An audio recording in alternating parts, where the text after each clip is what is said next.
سلام كبران نهمي تعنو زي برايم تقرنيا ايون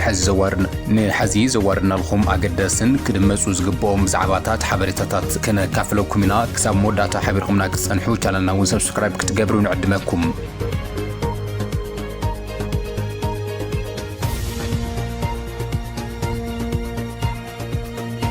لعلوت الجنرالاتن حلفتي دحنتن ابي لومي حبو اخيبا كم زكايرون تفليتم بلوم علت سلوس بايتا ماجر شم برهانو جلاز مرح اخيبا لعلوت عزز سراوت ايتيبيا اب سمرانا تخيد كم زوعله كاب عفار سرخ بحبريتا املخيتلم لومي ايتا جيتاچو ردا مس حلفي دحنت تهاجر زخونه اتو رضوان حسين بمخان مس نبرتي اتيكوابي زخونه عفارتوت اب كبابي فرق معالتي زرغحو مسلم بزح شفان رخيبو استفلالي وغنات دما كقبابلو امشميم يخون برايتا جيتاچو ردا ستافو بعل زي تجلس ألو مدرخ زته أمونات أبي زخون سب سلطانات لومي أب عفار كم زكايدو أماسيو سزرجح حبرتا أكالي حلم أبتي أخبات ساتفهم زلوا بمولهم لعلوت عزت سراويت خونه لعلوت حلفتي دحنت إثيوبيا رموت ترحم خانم زجلسوا في الفلات حبرتا كاب دحنت سيسايتولا وركو جاتشناس ترخبون تخون كاب عزت سراويت دمام نئتا ماجور شوم برهانو جلان عزز حيل أير إلما مرداسن حويسو لعلوت جنرالاتون ترخبهم تبهلهم خدمي أخبا مجمارهم آدم فرح أبتي بوتا ترخيبو شعو تمليسون عديس آبا خيدو زبلو فلفلات حبرتا لومي أب عفار زوعاله اتي مستراو أخيبا ايتا جيتا جوردا مستافو جن زي تجلس اوقعو حبرتا يلنيوم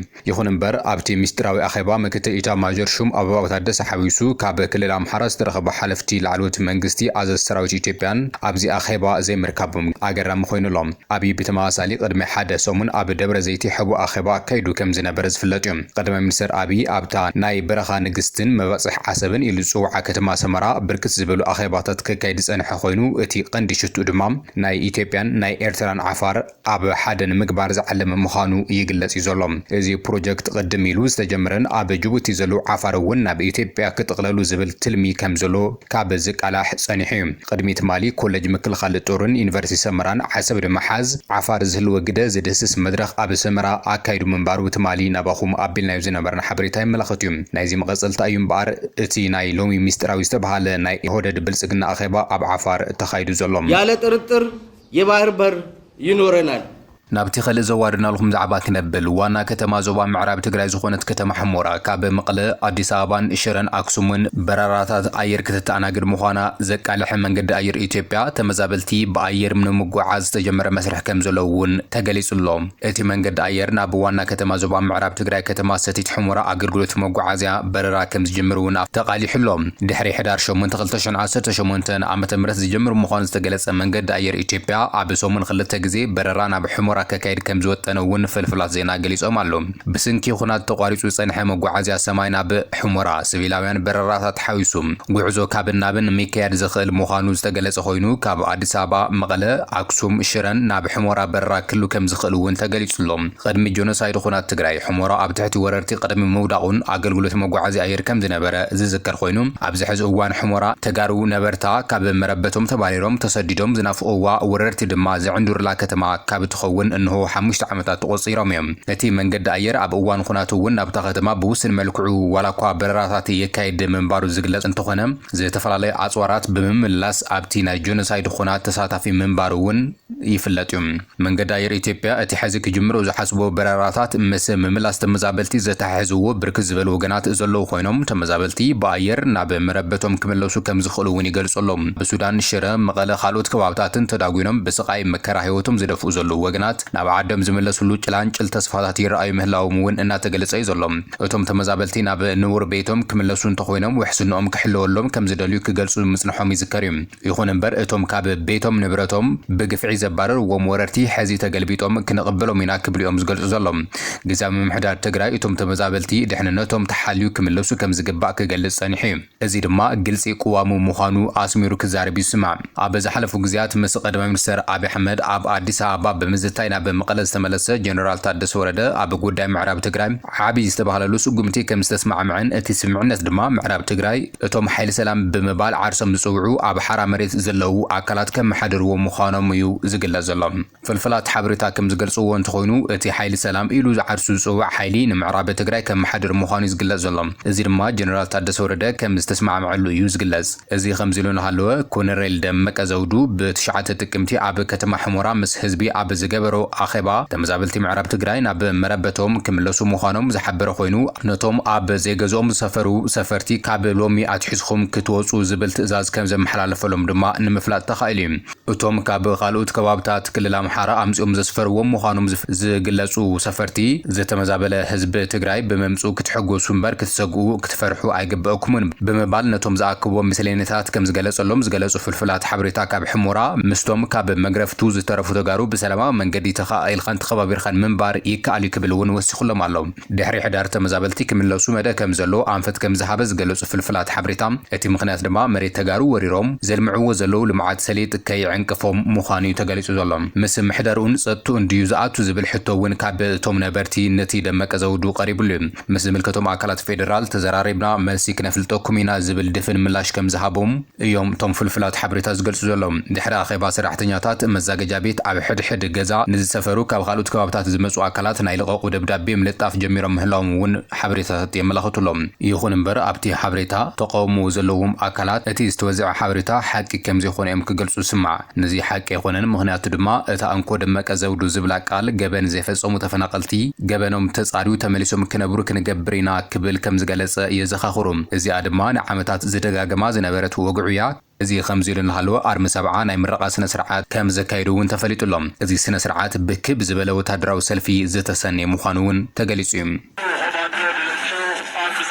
ሎሚ ኣብ ትግራይ ሓድሽ ሹመት ተሰሚዑ ኣይተ ዓለም ብርሃን ሃሪፎ ሓላፊ ቢሮ ሕርሻን ሃፍቲ ተፈጥሮን ትግራይ ኮይኑ ከም ዝተሾመ ተገሊጹ ንብርክ ዝበል ዓመታት ሓላፊ ቢሮ ሕርሻን ሃፍቲ ተፈጥሮ ትግራይ ኮይኑ ዘገልገለ ዶክተር ኢያሱ አብርሃ ብኽብሪ ከም ዝተሰናበተ ድማ ተገሊጹ ንሓላፊ ቢሮ ሕርሻን ሃፍቲ ተፈጥሮን ትግራይ ኮይኑ ዝተሾመ ኣይተ ዓለም ብርሃን ሃሪፎ ድማ ርክክብ ከም ዝተገበረ ተገሊጹ እዚ ድማ ሕወሓት ኣብ ኩለን ቢሮታት ትግራይ ኣባላት እቲ ውድብ ሓለፍቲ ክኾኑ ብዝወሰነ ውሳነ ከም ዝኾነ ድማ ተገሊጹሎም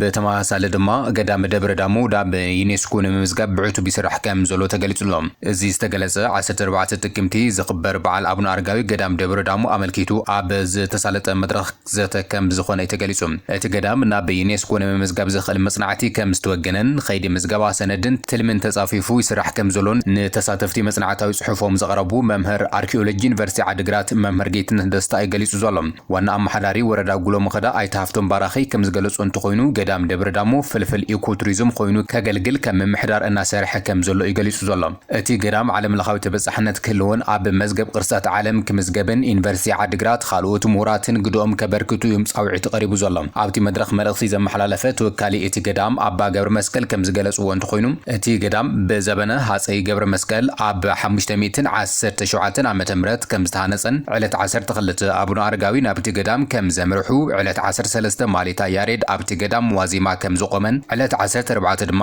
አቡነ አረጋዊ ናብቲ ገዳም ከም ዝደየበ ይገሊጾም ዘሎም ገዳም አቡነ አረጋዊ ደብረ ዳሞ ኣብ ትግራይ ጥንታውን ካብ ዝበሃሉ ገዳማት ሓደ ምዃኑ ዝፍለጥ እዩ ካብ ሰሜን ምዕራብ ናብ ደቡብ ምብራቕ 1000 ሜትር ዝርጋሕ ስፍሓት ዘለዎ ገዳም እንትኸውን ዙርኡ ብገደላት ዝተኸበበን ኣብ ዘለዎ ጎቦ ዝባን ከም ዝርከብ ድማ ይፍለጥ እዩ ሓላፊ ምልዓል ህዝቢ ዞባ ምብራቕ ትግራይ ኣይተገብረ መድህን ስዩም ከም ዝገለጹ እንትኾይኑ ገዳም ደብረ ዳሞ ሃይማኖታዊ ትሕዝቶ ሓልዩ ምስ ዓለም ክፋለጥ ኣበርቲዑ ከም ዝሰርሕ ይገሊጹ ዘሎም እቲ ገዳም ናብ ዩኔስኮ ንምዝጋብ ዝኽእል መጽናዕታዊ ጽሑፋት በምሁራት ዩኒቨርሲቲ ዓዲግራት ንተሳተፍቲ ከም ዝቐረቡ እውን ተገሊጹሎም ዓመታዊ ክብረ በዓል አቡነ አረጋዊ ዳሞ በቢዓመቱ 14 ጥቅምቲ ብዝደመቐ ሃይማኖታዊ ስነ ስርዓት ዝኽበር ምዃኑ ጉዳያት ኮሙኒኬሽን ዞባ ምብራቕ ትግራይ ኣፍሊጡሎም ኣብ ኢትዮጵያ ምንጻል ይኹን ምግባት ኣይሰርሕን ክብል ቀዳማይ ሚኒስትር አብይ ተዛሪቡ ቀዳማይ ሚኒስትር አብይ ኣብ ክልል ኦሮሚያ ዞባ ባሌን 3 መዓልታት ኣብ ዘካየዱ ምብጻሕ ኣብ ኢትዮጵያ ኣብ ዘካየዱ ዘሎ ፖለቲካዊ ምንቅስቓሳት ምንጻል ይኹን ምጥቕላል ከም ዘይሰርሕ ይገሊጹ ዘሎም ካብ ሰሜን ክሳብ ደቡብ ኣብ ዘሎ ከባብታት ናይቲ ሃገር ክንንጸል ብዝብል ዝተወደቡ ፖለቲካውያን ሓይልታት ከም ዘሎ ብምግላጽ ሓደ እኳ ካብኦም ሃገሩ ዝፈልጥ የለን ክብል ነቒፍዎም አብይ ትማሊ ካብ ነበር ሰበስልጣናት ሕወሓትን ኦህዴድን ዝተውጻጹ ኣካላት ሒዙ ኣብ ባሌ ዝርከብ ዋሻ ሰፍዖ መሪው ዘተ ኣካይዶም ንሱ ኣብ ዘቱ ኣብ ኢትዮጵያ ሰላም የሎን ሰላም ክቅድም ኣለዎ ዝብል ቅሬታ ብዝተፈላለየ መንገዲ ከም ዝለዓል ጠቂሱ እዩ ሰላም ክመጽእ ንጽሊ ሰላም ክመጽእ ንሰርሕ ሰላም ክሳብ ዝመጽእ ግን ኮፍ ኣይንብልን ክነልምዕና ክብል ዝተሰምዐ ኮይኑ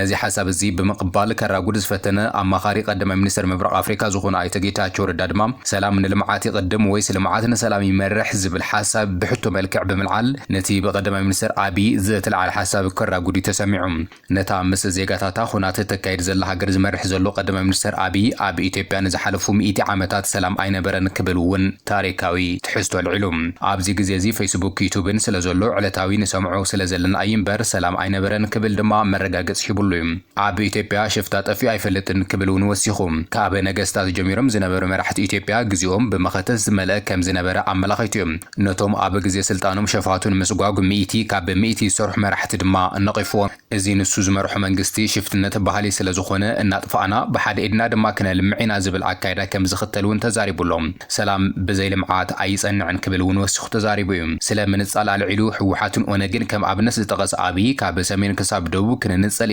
ኢና ኢሎም ዝተወደቡ ፖለቲከኛታት ከም ዘሎ ብምጥቃስ ነዞም ውድባት ካብኣቶም ሓደ እኳ ሃገሩን ህዝቡን ባህሉን ዝፈልጥ የለን ክብል ድማ ኣረጋጊጾም እቶም ሎሚ ኣብ ኢትዮጵያ ክንግብት ዝብሉን ኢትዮጵያ ይፈልጥዋን ክንንጸል ዝብሉውን ኢትዮጵያ ኣይፈልጥዋን ክብል ድማ ገሊጾም ናይ በዓል ሌተናል ጀነራል ጻድቃን ገብረትንሳኤ ሕወሓት ክንንጸል ኣብ ዝብለሉ ዝነበረ ሰዓት እቶም መንእሰያት በቲ እዋን ንትግራይ ባህላን ከም ዘይፈልጥዋ ርግጸኛ ኮይነ ክነግረኩም እኽእል እየ ህልኽን ቁጥዕን ጥራሕ እዩ እምበር እኹል ፍልጠት ኣይነበሮምን ክብል ድማ ገሊጹ ምንጻል ይኹን ምግባት ኣይሰርሕን ምስምዕማዕ ምትሕባር ኩሉ ዘለዎ ሃፍቲ እናበርከተ ከልምዕ ብዝኽእል መንገዲ ብሓባር ምንባር ጥራሕ ይዘዋጽእ ክብል ድማ ገሊጹ ነዚ ምርዳእ ዘይምኽኣል ድማ እዩ ጸገም ዝስዕበልና ዘሎ ክብል ገሊጹ ይኹን እምበር አብይ ነቲ ኣብ ፕሪቶሪያ ዝኣተወ ስምምዕነት ከኽብር ከም ዘይደሊ ብዝተፈላለየ መንገድታት ዝገልጽ ዘሎ ኮይኑ ካብ ሕወሓት እውን ተደጋጋሚ ክስታት ክቐርብሉ ይስማዕ እዩ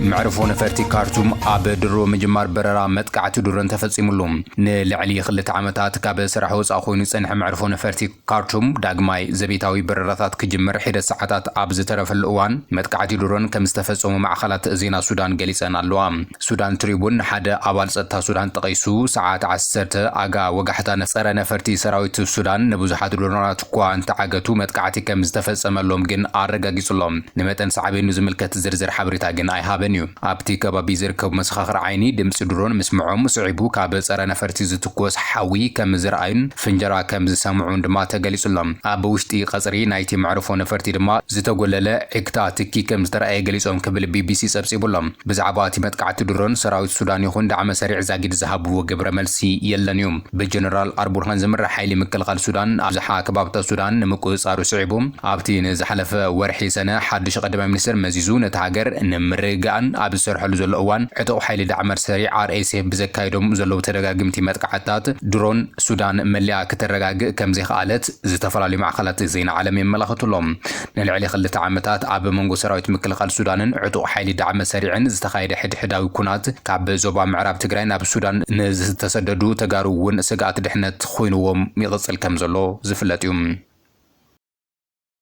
مبارخس كبراتن كبرانن نلومين أباهم زوارنا معبالتات نزيوم يمثلون يروم مسنا سلسنا حكومة زينا نمسجن channelنا سبسكرايب بمقبار بيسبك تخونون عدمكم سسنايو